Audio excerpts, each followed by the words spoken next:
मुर्दा शरीर चलते हैं तांत्रिक प्रक्रियाओं में। जब कोई मरता है या जब किसी को डॉक्टर मृत घोषित करता है, वो पूरी तरह से मरा नहीं होता। 5 से 7 मिनट तक वो ऐसे बर्ताव करता है जैसे वो जिंदा हो और फिर मर जाता है, ऊर्जा खर्च कर देता है। तो इसी पर आधारित है कि जब कोई मरता है तो भारत में ऐसी रस्में हैं, 14 दिनों तक अलग अलग तरह की रस्में हैं। जब शरीर छोड़ दिया जाता है, जब पैर गिर जाते हैं, तब आप चल नहीं सकते। मरे हुए लोग चल नहीं सकते, है ना? ये सच नहीं है। We can make them walk. हम उन्हें चला सकते हैं। भारत के तांत्रिक विज्ञान का पूरा संबंध इसी से है, मरे हुए इंसान को चलाना। मुर्दे चलते हैं तांत्रिक प्रक्रियाओं में। ऐसा कई बार हुआ है, लेकिन एक बार इतिहास में इसे रिकॉर्ड किया गया है। एक योगी थे, उनके जैसे कई हुए हैं और आज भी हैं।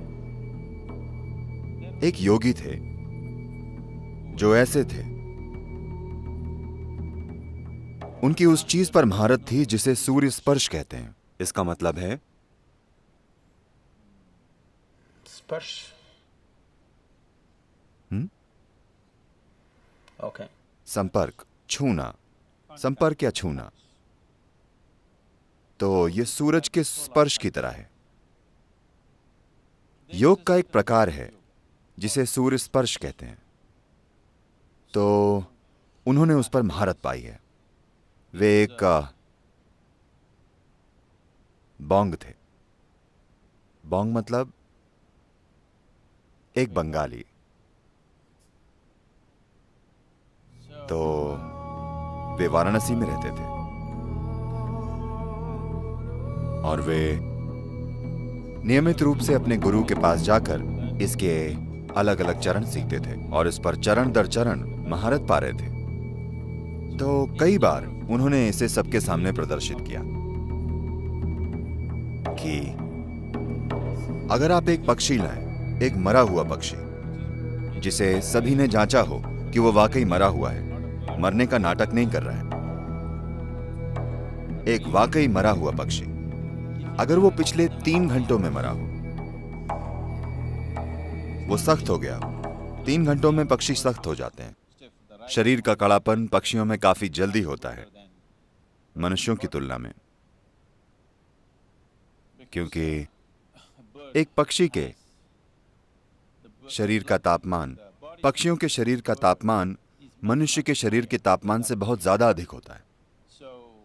तो जिस तरह से ये ठंडा होता है और जैसे कड़ापन आता है, वो पक्षी के शरीर में कहीं जल्दी होता है मनुष्य की तुलना में। तो पक्षी के मरने के 3 घंटों के बाद अगर आप उसके पास पक्षी लाते थे एक साधारण मैग्नीफाइंग ग्लास से, वो भी सीधी धूप से नहीं, शीशे से आ रही धूप से, अगर आप बाहर खड़े हों और शीशे से धूप अंदर भेजें, उस प्रकाश का मैग्नीफाइंग कांच द्वारा इस्तेमाल करके वे पक्षी को जिंदा कर देते थे। वो बोलता था, उठ बैठता था, चलता था और उड़ता था। वो कुछ देर आसपास उड़ता था और फिर से गिरकर मर जाता था। तो लोगों ने पूछा, आप इसको जीवित क्यों नहीं कर सकते? उसने कहा, मैं इतना ही जानता हूं, मेरे गुरु ऐसा कर सकते हैं, मैं अभी सीख रहा हूं। लेकिन वे अब तक लगभग 70 साल के हो चुके थे। तो उनका दुर्भाग्य था। ऐसा हुआ कि एक 7 साल का लड़का, एक वहीं के इस्लामी कब्जा हो चुका था, एक मुस्लिम राजा का बेटा जो 7 साल का था, किसी अनजान बीमारी से मर गया। तो उन्होंने उस आदमी के बारे में सुना था जो पक्षियों को जिंदा कर देता था। वे उसके पास आए और बोले, Come and try, and our king's son. आओ और हमारे राजा के बेटे पर आजमाओ। एक चीज थी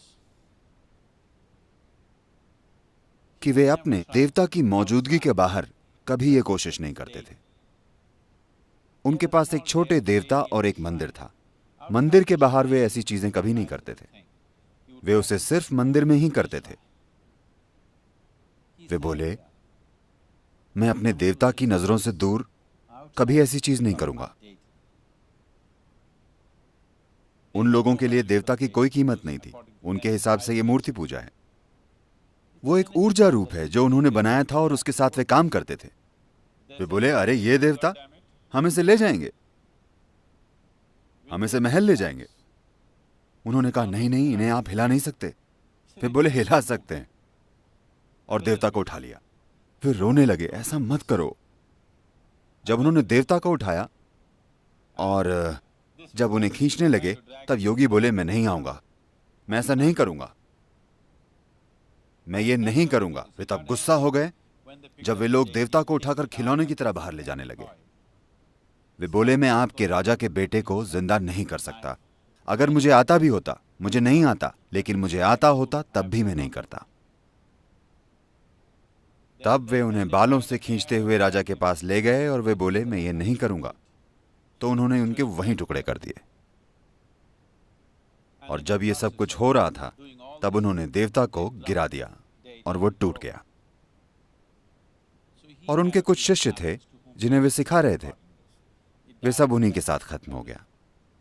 लेकिन इसे स्पष्ट रूप से रिकॉर्ड किया गया है बहुत जिम्मेदार लोगों के द्वारा कि वाकई कई बार उन्होंने ऐसा किया कि वे एक मरे हुए पक्षी को जो 3 घंटों से ज्यादा पहले मर चुका है, उसे वाकई खड़ा कर देते हैं और वो उड़ने लगता है काफी लंबे समय तक, यानी 1 घंटे से ज्यादा तक। और वे बार बार कहते थे कि मेरे गुरु इस पक्षी को जिंदा कर सकते हैं, इसे पूरी जिंदगी दे सकते हैं, वो जितना भी समय हो। और मेरे गुरु इंसान के साथ भी ऐसा कर सकते हैं। ऐसे बहुत से योगी हुए हैं। दक्षिण भारत में एक और योगी थे। So usually they don't…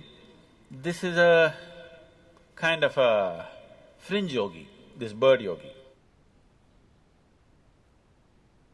This is a fringe yogi, this is not the mainstream.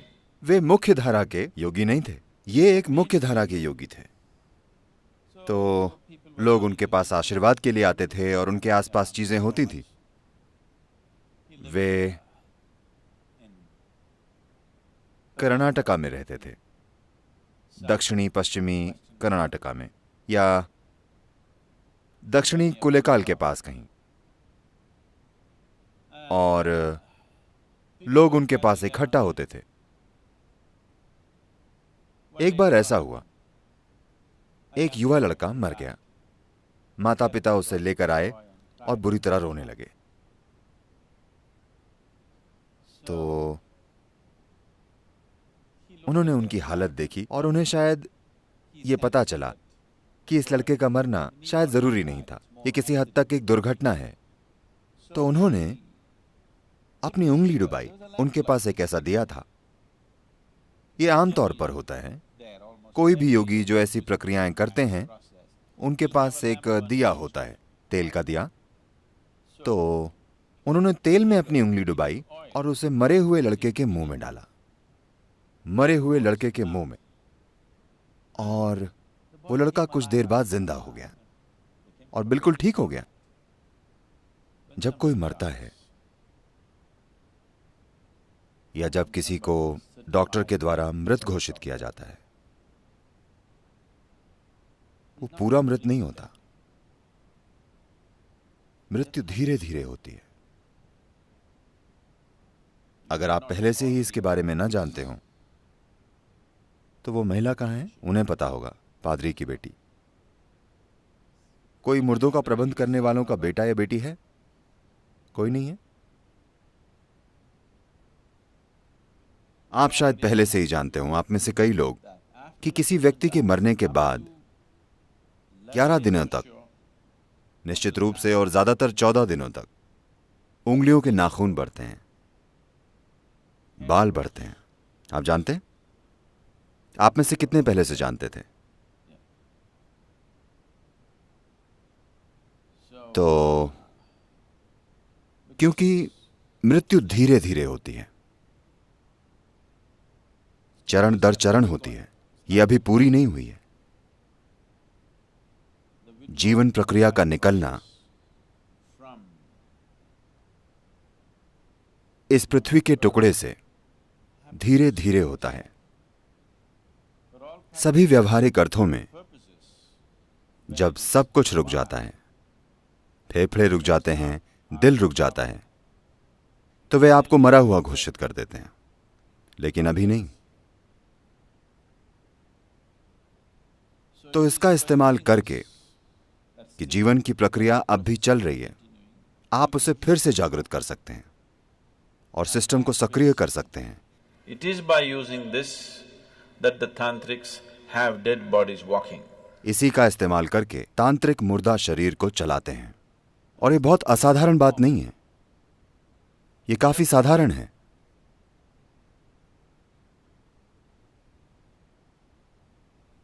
और कभी कभी वे इस पर काम कर रहे होते हैं जब दाह संस्कार चल रहा होता है। ऐसा कई बार हुआ है, मैंने खुद नहीं देखा, पर मैं ऐसे लोगों को जानता हूं जिनके पास झूठ बोलने की कोई वजह नहीं है और वे झूठ नहीं बोलेंगे। ऐसे लोग, उन्होंने वाकई एक जलते हुए शरीर को उठकर चलते हुए देखा है। वे उसे आग लगाते हैं, शरीर जल रहा होता है, पर वो उठकर चलता है, क्योंकि उस पल में जब शरीर बाहर से जलने लगता है तब जीवन की प्रक्रिया सिकुड़ जाती है। और कुछ ऐसे स्थान होते हैं जहां जीवन उस पल ज्यादा तीव्रता से घटित होता है। वे उसका इस्तेमाल करके सिस्टम को इस तरह जगा देते हैं कि वो अचानक उठकर चलने लगता है। 5 से 7 मिनट तक वो ऐसे बर्ताव करता है जैसे वो जिंदा हो, और फिर मर जाता है, ऊर्जा खर्च कर देता है। तो ये इसी पर आधारित है कि जब कोई मरता है तो भारत में ऐसी रस्में हैं, 14 दिनों तक अलग अलग तरह की रस्में हैं, और दुर्भाग्य से काफी हद तक इन रस्मों के पीछे का ज्ञान, इनके पीछे की शक्ति खो गई है और लोग बस चीजें कर रहे हैं। जीवन चलाने के लिए वो ये करते हैं, या बस ऐसा किया जाता है इसलिए वे करते हैं। बहुत कम लोग वाकई समझते हैं कि इसका महत्व क्या है, क्योंकि जीवन ऊर्जाएं धीरे धीरे जाती हैं। वे इसमें इतना गहरी चली गई हैं, शरीर की हर कोशिका में। वे बस पुफ से नहीं चली जाती। व्यावहारिक रूप से शायद व्यक्ति मर जाए, लेकिन पूरी तरह से नहीं मरता, वो धीरे धीरे मरता है। तो हम इस प्रक्रिया को तेज करना चाहते हैं। हम नहीं चाहते कि कोई धीरे धीरे मरे। धीरे धीरे मरना यातना हो सकता है ना? धीरे धीरे मरना भयंकर कष्ट है ना? तो ये यातना हो सकता है। तो हम चाहते हैं वो जल्दी जाए। उसके मरने के बाद सबसे पहली चीज है पैरों के अंगूठों को बांधना। क्या आप अब भी ऐसा करते हैं या नहीं? अंगूठों को बांधना, क्योंकि अगर आप अंगूठे ना बांधें तो शरीर के निचले हिस्से से जीवन अंदर आने लगेगा। वो जीना चाहता है, क्योंकि शरीर की सभी कोशिकाएं मरी नहीं हैं, वे अब भी जीने की कोशिश कर रही हैं। वे ऊर्जा खींचने की कोशिश करेंगी। जब वे ऊर्जा खींचने की कोशिश करेंगी तो कुछ शक्तियां शरीर में घुसेंगी। आप नहीं चाहते कि आपके प्रियजन के साथ ऐसा हो, तो जैसे ही वो मरता है आप अंगूठे बांध दें। अब कोई बाहरी सहारा नहीं होगा, वो काफी जल्दी जाएगा। अगली चीज है, आप उसे पानी से धो दें, क्योंकि जब आप मृत व्यक्ति को धोते हैं, जब आप जीवित होते हैं और कोई आपको नहलाना चाहता है और आपके चेहरे पर पानी डालता है, आपको लगता है आपको परेशान किया जा रहा है। जब आप बच्चे थे, आपकी मां आपको नहलाती थी, क्योंकि हम शावर का इस्तेमाल नहीं करते थे बल्कि पानी डालते थे, तो वे हमेशा आपके सर पर ऐसे हाथ रखती थी ताकि पानी यहां ना आए और आप परेशान ना हो। लेकिन कोई और नहलाता था तो वे बस पानी डाल देते थे और बच्चे ऐसे करते हैं, हाँ या नहीं? तो अगर आप बस चेहरे पर पानी डालें तो ये मृत व्यक्ति पानी से परेशान हो जाता है। अगर कोई भी छोटी सी गतिविधि हो रही है तो वो रुक जाती है। तो गरिमा से जीना और गरिमा से मरना बहुत महत्वपूर्ण है। मृत्यु कोई अजीब विषय नहीं है जिसके बारे में हमें बात नहीं करनी चाहिए। ये यहीं मौजूद है, हम सभी के लिए आगे बढ़ रही है ना? धीरे धीरे परिपक्व हो रही है। एक दिन ये पूर्ण हो जाएगी। ऐसा लंबे समय के बाद होने दीजिए, लेकिन फिलहाल ये परिपक्व हो रही है ना? तो अगर आप जीवन को अच्छे से समझते हैं, बिल्कुल अच्छे से, तो आप शरीर से इस तरह से बाहर निकल सकते हैं कि आप पूरी तरह से बाहर आ जाएं, आप सब कुछ इकट्ठा करके चले जाएं। अगर आप इस तरह से जाएं तो हम आपको दफनाएंगे। हम आपके शरीर को नहीं जलाएंगे क्योंकि हम आपके ऊपर लकड़ी बर्बाद नहीं करना चाहते। आप पूरी तरह से चले गए हैं, कोई जल्दी नहीं है। हम आपको 1 या 2 दिन रखने के बाद जला सकते हैं। तो मैं कह रहा हूं, ये एक ऐसी संस्कृति है जहां हम जीवन और मृत्यु को बिल्कुल अच्छी तरह से समझते थे और उन्हें वैसे संभालते थे जैसे उन्हें संभाला जाना चाहिए। पहले 14 दिनों में आप बहुत मदद कर सकते हैं मृत व्यक्ति की। ये संस्कृति, ये विज्ञान इस देश में एक बड़े तरीके से विकसित हुआ, पर फिर भ्रष्ट हो गया। तो जो एक बहुत ही सुंदर विज्ञान था, वो व्यापार बन गया और व्यापार भ्रष्टाचार बन गया। तो आज अगर आपके घर में कोई मरता है तो आप उन लोगों के पास जाते हैं जो कहते हैं वे कुछ करेंगे और कहेंगे आपके दादा दूध पीना चाहते हैं, एक गाय दीजिए। 1 लीटर दूध नहीं, एक गाय। बारिश हो रही है, आपके दादा को छतरी चाहिए, छतरी दीजिए। आपके दादा कांटों पर चल रहे हैं, उन्हें चप्पल चाहिए। देखिए, आप अपने दादा के बारे में चाहे जो भी जानते हो या ना जानते हो, आप एक चीज जरूर जानते हैं कि वे अपना शरीर यहीं छोड़कर चले गए। जब वे अपना शरीर ही छोड़कर चले गए तो छतरी, कपड़े, चप्पल, ये ठीक नहीं है, हाँ? लेकिन दुर्भाग्य से ऐसा हो गया है। तो हम फिलहाल एक प्रक्रिया के द्वारा लोगों को ट्रेनिंग दे रहे हैं ताकि वे इस तरह की सेवाएं दे सकें। लेकिन आपको कभी भी इसे अपना काम नहीं बनाना चाहिए, बस एक सेवा की तरह। अगर आप भेंट करना चाहते हैं तो हम आपको ये चीजें करने की ट्रेनिंग दे सकते हैं, बिल्कुल ठीक से। ये बहुत ही महत्वपूर्ण चीज है जीवन में। ये एक बहुत ही महत्वपूर्ण पहलू है। जब कोई अपना शरीर खो देता है तो पूरी तरह से लाचार हो जाता है। उसे मदद चाहिए और उसकी मदद की जा सकती है, लेकिन अशुद्ध और भ्रष्ट हाथों से नहीं। कोई इंसान जो परवाह करता हो, कोई इंसान जिसमें इसकी जरूरी समझ हो। अगर आप ऐसी चीजों से गुजरना चाहते हैं, ऐसी ट्रेनिंग से, तो ये उपलब्ध है। हम अपने खुद के दाह संस्कार स्थान भी शुरू करने वाले हैं। कोयम्बतूर में हमारा ईशा सुडुगाडु है। आपको पता है? नहीं पता? कम से कम मरना कहाँ है, अब आप ये जान गए। और अगर आप में से कुछ लोग ट्रेनिंग लेते हैं तो आप ये सेवा दे सकते हैं, और ये बहुत ही महत्वपूर्ण सेवा है। लोग इसकी कीमत नहीं समझते आजकल की दुनिया में। आजकल की दुनिया इसकी कीमत नहीं समझती, लेकिन ये करना बहुत ही महत्वपूर्ण है।